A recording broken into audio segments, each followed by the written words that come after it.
Hi everyone, this is Pritesh welcoming you to our new case study series, which is based on the application of the project management theories and the framework in real life scenario. Further in this series, we are decodify and simplify complex projects and trying to learn from them. So are you ready? Let's begin. Have you watched the Terminator movie? And did you know the director of the Terminator movie? Well, I think you have to Google it, right? But if I tell you who is the director of the Titanic movie, I guess you know the answer, right? You guessed it correctly. Yes, he is none other than the James Cameron. He is the writer, director of the futuristic action thriller movie like the Terminator, Terminator 2, Aliens, and he pioneered 3D film technology and directed the highest grossing movie of all the time, that is Avatar.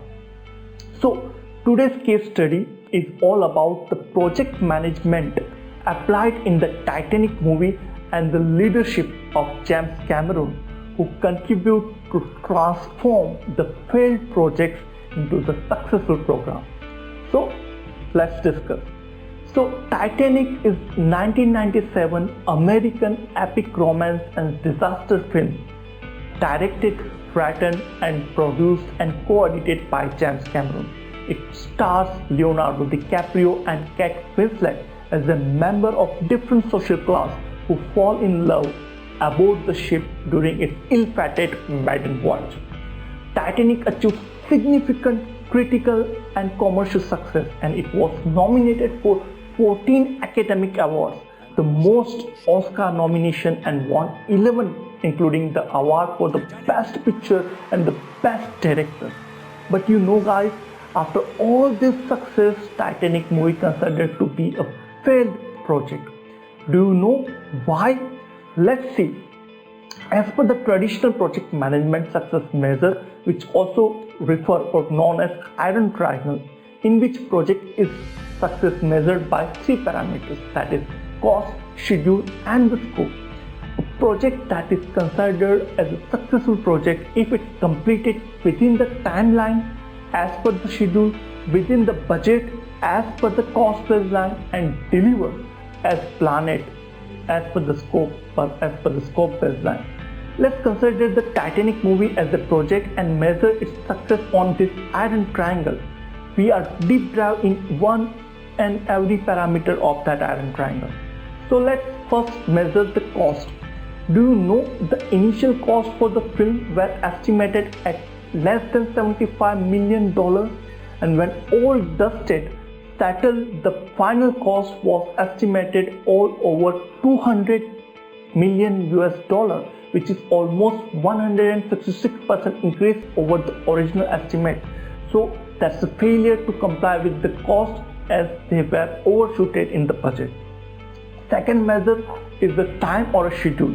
The film production of the film began in September 1995 when the director James Cameron shot the footage of the actual Titanic wreck. The main filming on the Titanic began on the September 18, 1996, and the film was originally scheduled to open on July 2, 1997. The completed movie was effectively released on December 19, 1997, which is a 67% increase on the estimate, and that is the third measure is scope. This was alarming that panicked the Fox executive who were the sponsor of the movie, the Fox Studio. They were suggested to cutting 1 hour of the 3-hour long movie. They argued the extended 3-hour length would mean fewer shows. It means that movie could only be shown there 3 times a day compared to normal movie of 4 times a day.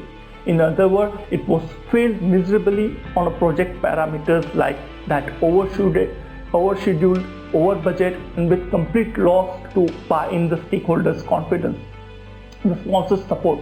But with the leadership of James Cameron, he totally changed the paradigm. He convinced the failed project converted into the successful program. And question is how? Let's understand it. So as per the Office of Government of Commerce, which defines the program, that is a temporary flexible organization created to coordinate, direct and oversee the implementation of set of related small projects to deliver outcomes and benefit related to the organization's strategic objective. And that is exactly what Cameron created. He believed in his vision and shared it with his team who had made the movie successful their own. Let's deep dive how this program mindset changed to the project success. So first, Cameron, who had long-term vision beyond the project, he decided to forfeit his share of the profit as an expression to the studio of his responsibility for overrun. So he negotiated on quality and scope and buy-in the stakeholder by sacrificing his share, that is the leadership quality. Obviously, Cameron's decision was the right on, since the movie stayed at number 1 for 15 consecutive weeks in the United States and Canada, and with the initial worldwide gross of over $1.8 billion. Titanic was the first movie to reach the $1 billion mark, which given a return on investment of 9.1, that is the highest one. The decisions were made along the way, not for the project's sake but for the program's sake, that putting ultimate benefit before compliance to the cost and the time. Cameron changed the many scenes on the spur of the moment, some of which have become an iconic. For example, Cameron explained in an interview, they were planned to start their day with exteriors up on big Titanic set, but it wasn't ready for the month, so they were scrambling around trying to fill in anything that could get to shoot. So instead of big Titanic set, they shot the nude scene that he drove her. That was the intimated scene that he was not planned earlier, but they ended up shooting that first. So that is the hardest thing to do on a big technical film, that said by the Cameron, because the more you can plan in advance, that's better, and the more decision you made before you ever get to the set, that's better. But you have to stay open to the moment of discovery. You have to keep your heart open for the magic. Some of those things you know from the rehearsals, but cannot really get it until you are there in the set at the moment in the costume. When asked why at one point he decided not to save a couple of $1 million making movie 10% shorter than the original, Cameron said, the point is that isn't it a couple of $1 million that could not into the other place, so where to save and how to save. This is a good example of a program decision versus the project decision. In a typical project mindset, a project management view would have been a follow spec that is very limited concerning to the output, where a program management view was to look at whole, that more focus on the outcome. It is important for him to be a writer director because there are 3 main phases in the film and they are all linked. The writing is the first draft, the shooting is the next draft, and the editing is the last draft.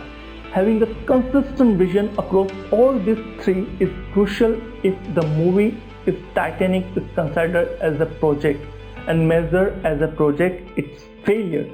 It obviously failure, but if the movie is considered as a number of projects grouped together and think from the program point of view, such as the writing, the building, the studio, the filming itself on the site of the wreckage, and the studio, the editing and the distribution, then we have a wide program view, and the program is successful because a program is focused on the ultimate benefit along the way. Each decision that made involved a key stakeholder who brought into it a bit. Sometimes they need to be convinced. What are learning from this case study? That how to transform a traditional organization into gymnastic or project organization. For that we have to start with creating and holding a clear and meaningful vision, clarifying and sharing values between the stakeholder and being able to adapt to emergent change were three things that made Titanic success at the end. But how can organization evolve from current single project approach to the integrated approach?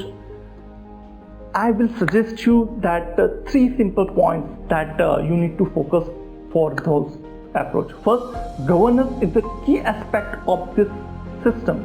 Governance is more than just control. Good governance firstly requires management to set a clear vision of what is to be achieved, and the best way to ensure success is to share that vision with the key stakeholder in the organization. The second point of focus is management. The management has to put in place the necessary system and structure to achieve that vision that's set by the strategic body and commit the necessary resources to realize that vision. And finally, it should be set up a simple control system to verify the vision is achieved or not. If you focus on these three simple points, it's brought more synergy in the ecosystem in the organization that contribute to transform the organization into that what PMI called a gymnastic organization that is more focused on achieving and delivering rather than process following. With that, we are concluding today's session. If you are liked the session, please do hit the like button, and to support our initiative, do let us know your views on the comment section and stay tuned for next case studies. Thank you very much.